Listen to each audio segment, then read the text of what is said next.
Hello, selamat pagi. Nak masak rendang simple. Jadi gunakan serai bawang merah, bawang Holland, bawang bombay, halia. Okey, sahabat semua, kita masukkan semua bahan untuk kita blend.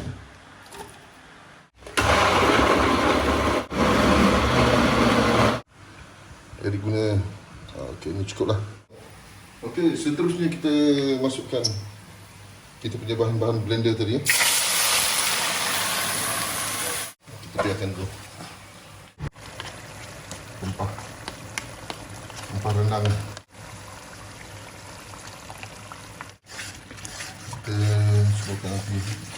Kita kacau sampai pecah minyak.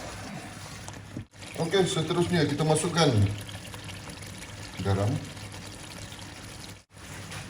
Masukkan sedikit Ajinomoto. Okay, dekat sini digunakan gula Melaka.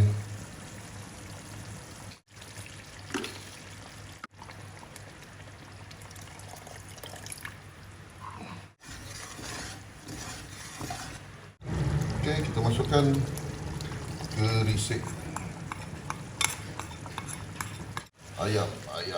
Okey, alright. Masukkan ayam. Berada dia tertinggal. Okey, kita kacau. Tak perlu tambahkan air ya. Sebab dekat ayam ni dia akan mengeluarkan dia punya air sendiri. Alright, kita masukkan santan.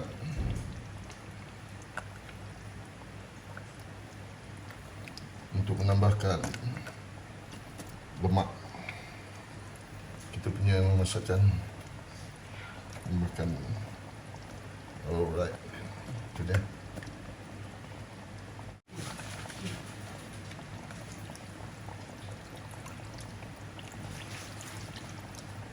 Okey, kita masukkan daun kunyit.